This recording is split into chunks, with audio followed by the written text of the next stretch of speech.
বন্ধুরা, প্রত্যেক দিন স্নানের গুরুত্ব সম্পর্কে আমরা সকলেই জানি, কিন্তু সেই স্নান কখন করতে হবে তার গুরুত্ব সম্পর্কে আমরা কতটুকুই বা জানি।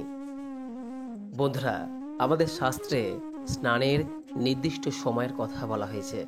এই সময়ের মধ্যে স্নান না করলে আসলে কি হয় তা আজ এই ভিডিওর মাধ্যমে আপনাদের সামনে ব্যক্ত করব। আশা করি দর্শক বন্ধুরা, এই ভিডিওটি আপনার জীবন পরিবর্তনে এক গুরুত্বপূর্ণ ভূমিকা পালন করবে। তাই ভিডিওটি সম্পূর্ণ মনোযোগ সহকারে দেখুন। দেখার পর কোনো প্রশ্ন বা মতামত থাকলে নিচের কমেন্ট বক্সে অবশ্যই জানাবেন। বন্ধুরা, একবার ভগবান বিষ্ণু এবং মা লক্ষ্মী ক্ষীর সমুদ্রে শীষনাগের শয্যায় বিশ্রাম নিচ্ছিলেন। তখন বিনতার পুত্র গরুর সেই স্থানে এসে ভগবান বিষ্ণু ও মাতা লক্ষ্মীকে জিজ্ঞাসা করলেন, হে ভগবান, আমি পৃথিবী ভ্রমণ করে এসেছি। দেখলাম পৃথিবীতে অনেক মানুষ প্রতিদিন স্নান করেন, তবুও তারা দুঃখী থাকেন।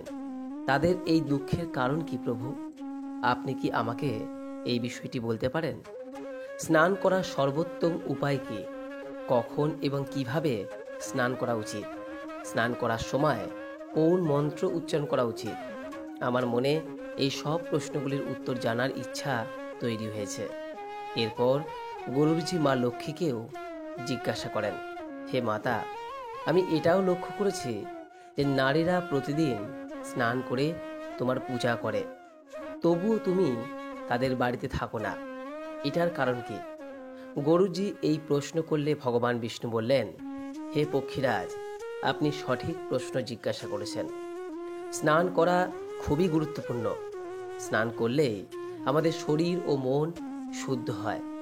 স্নান করলেই শরীর পবিত্র হয় এবং মানুষ পূজা পাঠ করার যোগ্য হয়। সেই জন্যই প্রতিদিন স্নান করা উচিত। আপনার সমস্ত প্রশ্নের উত্তর দেওয়ার আগে আমি আপনাকে একটি খুব পবিত্র গল্প বলছি। আপনি মনোযোগ দিয়ে শুনুন। এই গল্পে আপনি আপনার সমস্ত প্রশ্নের উত্তর পাবেন। এই কথা বলে ভগবান বিষ্ণু গরুজির কাছে স্নানের গুরুত্ব ব্যাখ্যা করলেন।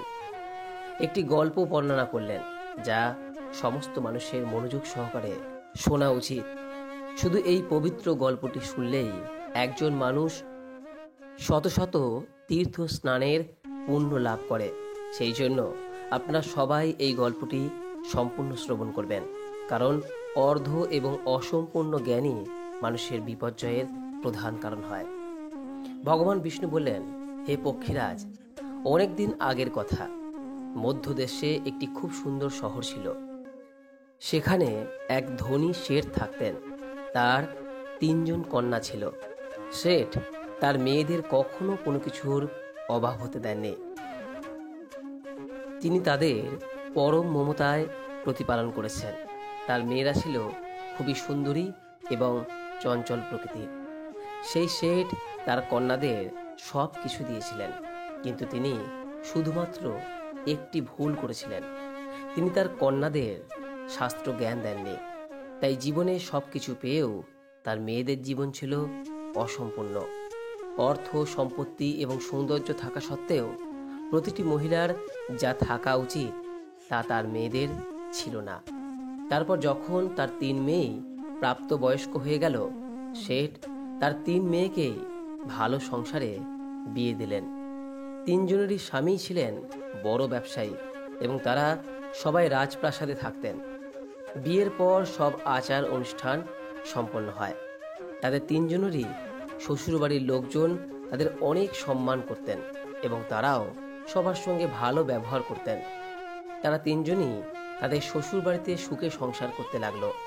কিন্তু তারা 3 জনই সকালে দেরি করে ঘুম থেকে উঠতেন, দেরিতে স্নান করতেন, স্নান না করে খাবার খেতেন এবং খুব কমই পূজা পাঠ করতেন।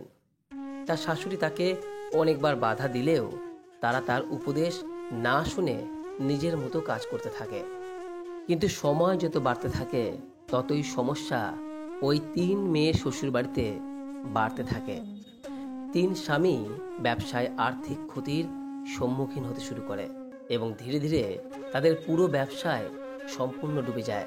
তারা অন্যের কাছ থেকে ঋণ নিয়ে ব্যবসা চালাতে শুরু করে, কিন্তু তারপরেও তাদের লোকসানের মুখে পড়তে হয়, যার ফলে বাড়িতে ঝামেলা এবং বারবার মারামারি হতে থাকে।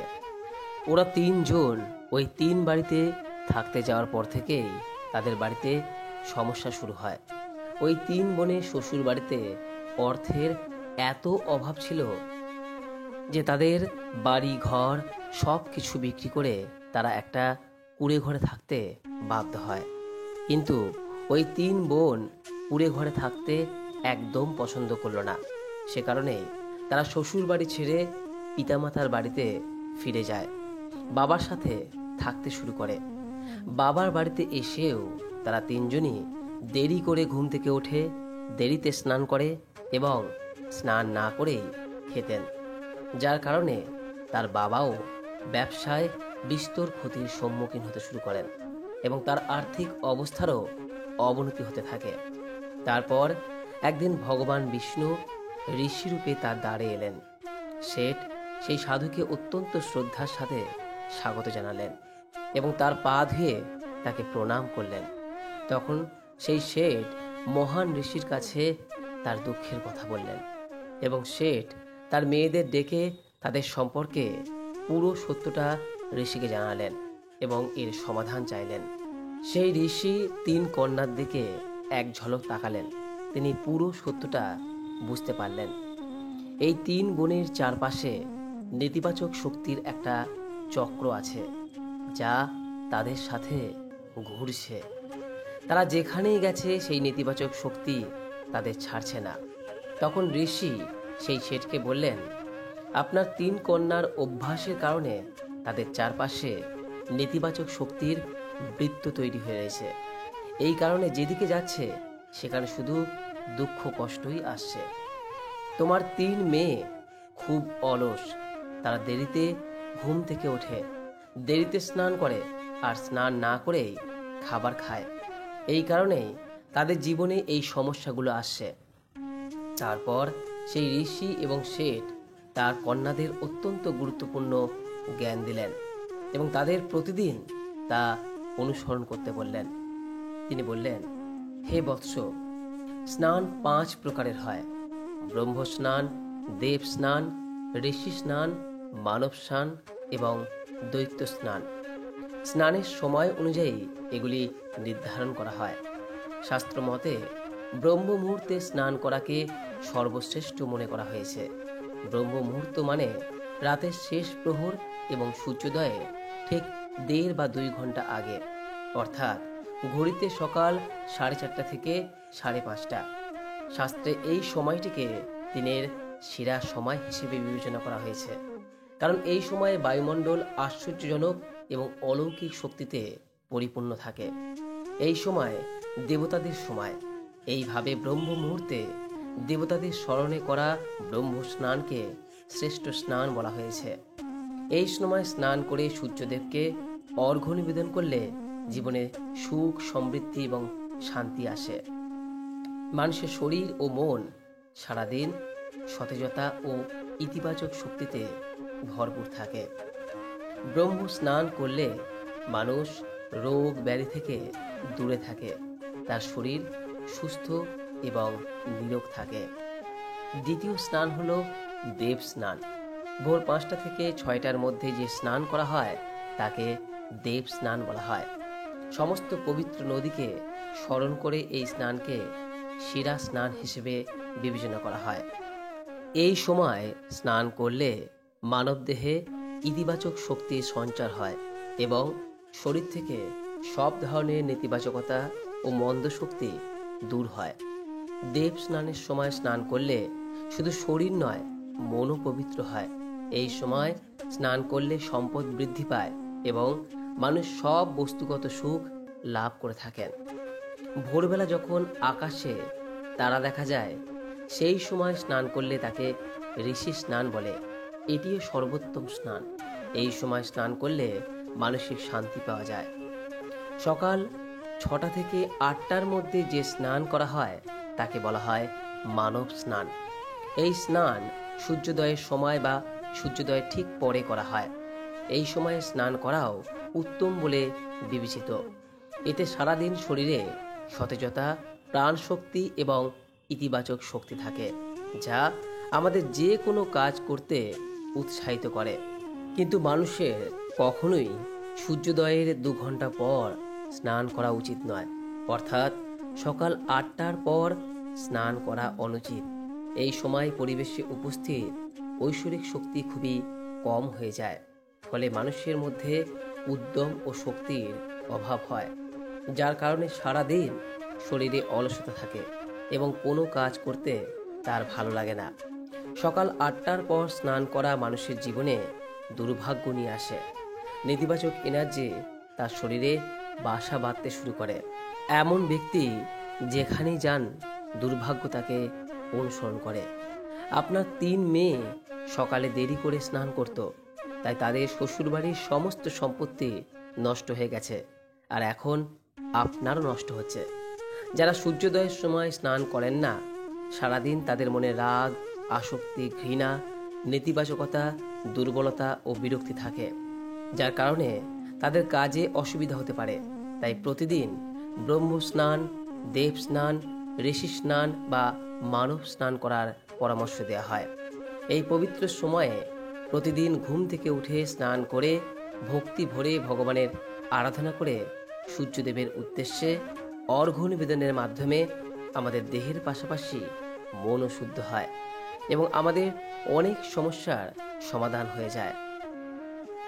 আমাদের ভেতর থেকে সব ধরনের নেতিবাচকতা দূর হয়ে যায় এবং সুখ ও সমৃদ্ধির পথ খুলে যায়। সন্ধ্যা ও রাতে প্রয়োজন না হলে স্নান করা একেবারেই উচিত নয়। এরপর ভগবান বিষ্ণু বললেন, হে বৎস, এখন আমি আপনাকে একটি অত্যন্ত গুরুত্বপূর্ণ মন্ত্র সম্পর্কে বলতে যাচ্ছি, যা স্নানের সময় উচ্চারণ করতে হয়, তাই এটি মনোযোগ সহকারে শুনুন। যে ব্যক্তি এই মন্ত্রটি উচ্চারণ করতে করতে স্নান করে, সেই মুহূর্তে তার সমস্ত পাপ ধ্বংস হয়ে যায়, তার দুর্ভাগ্যও দূর হয় এবং সে সুখ ও সমৃদ্ধি লাভ করে। এই মন্ত্রটি হল, গঙ্গে চ যমুনে চৈব গোদাবরী সরস্বতী নর্মদে সিন্ধু কাবেরী জলে অস্মিত সন্নিধিম কুরু। এর মানে হল, হে গঙ্গা, যমুনা, গোদাবরী, সরস্বতী, নর্মদা, সিন্ধু, কাবেরী মাতা, দয়া করে আপনারা সবাই আমার স্নানের জলে আসুন। এই মন্ত্র উচ্চারণ করলে সকল তীর্থস্থানে স্নান করার পূর্ণ ফল পাওয়া যায়। এইভাবে ভগবান শ্রীবিষ্ণু সেই শেঠকে তার স্নানের গুরুত্ব বুঝিয়ে দিলেন। তখন শেঠের 3 কন্যা তাদের ভুল বুঝতে পেরে তারা 3জনই তাদের শ্বশুর বাড়িতে চলে যান এবং ভগবান বিষ্ণুর নির্দেশিত স্নানের সমস্ত নিয়ম মেনে চলতে শুরু করেন। 3জনই সকালে ব্রহ্ম মুহূর্তে ঘুম থেকে উঠে স্নান করে রোজ সূর্যদেবকে জল দিতে লাগলেন। ধীরে ধীরে তাদের স্বামীর ব্যবসা ভালো হতে থাকলো এবং সে তার হারিয়ে যাওয়া সমস্ত কিছু ফিরে পেল এবং 3 বোন তাদের শ্বশুর বাড়িতে সুখে শান্তিতে থাকতে শুরু করলো। প্রিয় বন্ধুরা, আমাদের জীবনে স্নানের অনেক গুরুত্ব রয়েছে, তাই প্রতিদিন চেষ্টা করুন সকাল 8টার পূর্বেই স্নান করে নিতে। সকাল 8টার পর স্নান করা অশুভ। আশা করি এই গুরুত্বপূর্ণ তথ্যটি জানতে পেরে আপনার ভালো লেগেছে। এটি আপনার জীবন পরিবর্তনে সহায়ক হবে। ভিডিওটি ভালো লেগে থাকলে লাইক করবেন, শেয়ার করবেন। সকলেই ভালো থাকুন, সুস্থ থাকুন এই কামনা করে আজকের মতো ভিডিওটি এখানে শেষ করলাম। নমস্কার, ধন্যবাদ। ঈশ্বর আপনার মঙ্গল করুক। জয় শ্রীকৃষ্ণ। রাধে রাধে।